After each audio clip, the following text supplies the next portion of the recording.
Ultimately, I did not pull the trigger on Roman Reigns. I feel like he's going to get in anyway. So I feel like this is all a moot point. I He's in. think he's one of the 9. I I'd think lock he's it in. one of the I'd 9 bet the that's going house to on get it. in. I don't have a problem with him getting in. But, I wasn't compelled to vote for him last year. And, as you pointed out, he didn't really do much in the last year. He doesn't wrestle ever. The guy's never around. It's been, we've litigated it ad nauseum. And he is the number one candidate that I am sick and tired of talking about. If he doesn't get in this year, he's going to get in eventually. I mean, it's a lock at this point that he's eventually going to get in. So I hope that we just get it over with. I could not personally pull the trigger because too much of his career is still defined by failure. And ultimately, what I struggle with Roman is that Sami Zayn and Cody Rhodes really sparked the bloodline into what has become a money drawing storyline. It really wasn't a television draw prior to that. If people don't believe me, you can go look it up yourself. I've done the research. I've written the articles. It's all there. I mean, Sami Zayn sparked this thing. Cody took the ball from there, and it undoubtedly has been a monster success from then on. There's no doubt about it. It's undeniable. The other thing I don't like that I'm uncomfortable with Roman is another point that Rich brings up a lot. When the guy goes away, which is very frequently, nothing changes. WWE business is not affected at all by his absence. That bothers me. There's and I understand that they're a machine, and they're, and when at the end of the day, just about everybody there is just a spoke in the wheel, which is why it's so hard to kind of wrap your head around modern WWE candidates in a process like this one, because it's so hard to assess what they really mean. But I think I have a better grasp of what someone like Cody means to that company. And I have a better grasp of what CM Punk means to that company when I see the monster quarter hours he pops, and Cody in terms of the noticeable uptick in house show business and ratings that came when he came to the company. It's more tangible with people like Punk and Cody than it is with Roman. So I guess I'll roll it up with this. Roman very well might be the biggest star in wrestling. I can't prove it. And if I can't prove it, I can't vote for him. I can't prove what his... Now, here's some stuff about Roman I can prove. I know when they've added him to some of their bigger house shows, he's made little to no difference. Again, this is all documented. They add him to that MSG show. They sell 300 tickets in 2 weeks. They have to bring in John Cena, a real Hall of Famer, an undoubted... a no doubt Hall of Famer, to save the day. And then they push 2,000, 3,000 more tickets and sell it out by modern standards, the 13,000 people that they put in there. And that's just one anecdote. It's again, he may be the biggest star in wrestling. I can't prove it. I can point to tangible positives with other people in that company, like Cody, who I did put on my ballot this year, that I cannot do with Roman. So I didn't feel comfortable with that, and I didn't vote for him. And hopefully this is the last time I ever have to talk about him in the context of this Hall of Fame.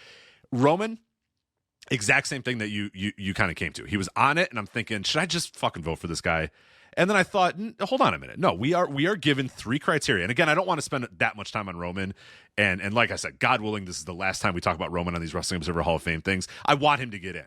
I should just vote for him because I want him to fucking get in so we can stop talking about Roman Reigns. But I kind of came to the same conclusion that you did is, okay, we're given these 3 criteria, and that's what we're supposed to, define this by. We're supposed to define it by in-ring performer. Now, I've never thought Roman Reigns. I think you're higher on Roman Reigns' in-ring than I am and ever was. I like a lot of the Shield stuff, and I like a couple of Roman Reigns singles matches, but I largely think the guy fucking sucks. And I hate his in-ring style, and I think it's the worst of the worst WWE main event style. straight with barricade spots and just hit the couple of moves that you're supposed to hit and go through a table, and that it's the same shit. You've seen one Roman Reigns main event, you've seen them all in my mind. So I don't think he's a good worker. So it's like I'm not going to vote him on the merits of work and historical significance in a positive manner. We talked about this a lot in our modern U.S. And Canada thing. Like, I don't know that what we've seen out of Roman Reigns the last couple of years is positive in any way, shape, or form whatsoever. The guy basically does one act theater plays in the ring, and that is kind of becoming the style that company decided is the main event style. And I think that's horrible for wrestling. Like, I think what they've done and how these stories have played out and stuff, I think is horrible for wrestling. It's successful. There's no doubt about it. People are watching it. People are engaged with it on social media and all that sort of stuff. But I find it awful. I find those matches, these main events, awful. I find them actively off-putting.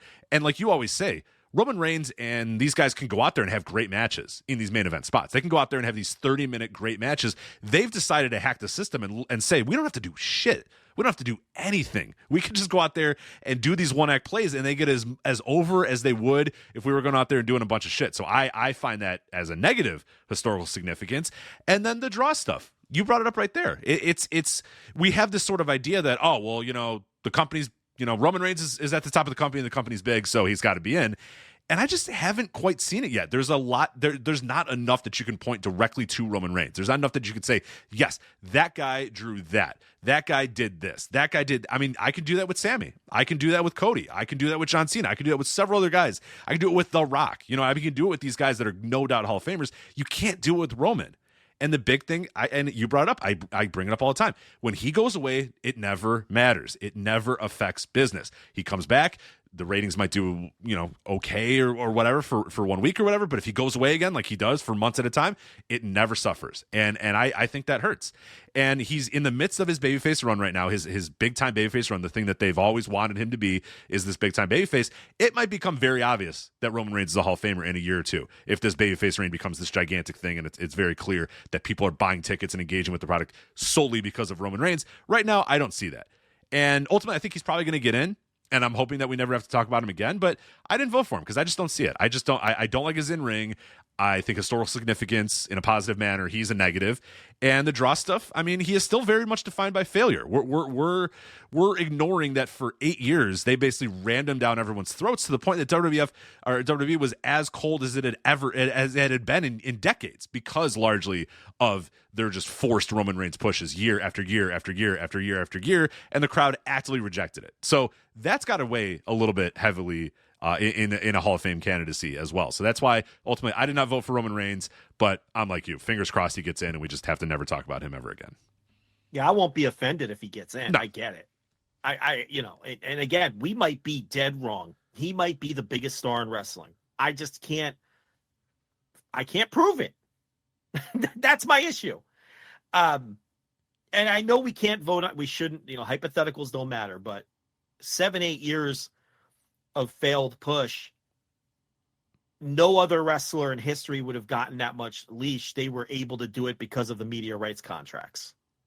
He would have been a footnote by now in any other era of wrestling, because you would have had to, you wouldn't have been able to run a business with him failing for 7 or 8 straight years.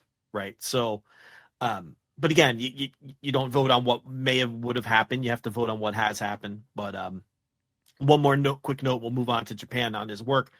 I do think I like his lifetime body of work better than you do. Everyone knows I hate the shit he's doing now. I shouldn't have to, that I'm not defending. I like the Shield stuff, but he was very clearly the third best worker in that act. He was green at that time.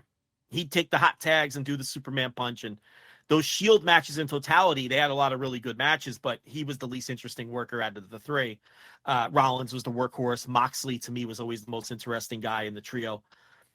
And then his babyface work, that's where me and you divert a bit. I think he was a good worker as a babyface during those years where he was failing on top, but I never thought he was like a Hall of Fame level worker. This Roman Reigns has a shockingly short list of great matches. And the guy has been given 30 minutes every month for a decade. You know what I mean? For a decade. And he has a shockingly short list of great matches. People can go look it up. This is not a guy with a list. He has some, And I'm higher on them than Rich is, the ones that are really good. But it's a shockingly short list for a star of his stature who main events all the time and gets all this time and everything else. So not even close to a Hall of Fame level worker. It's all about, do you think he's been the biggest star in wrestling for the last however many years? That's what it comes down to. And because we can't seemingly prove that or point to evidence that that's definitely the case, we weren't comfortable voting for him.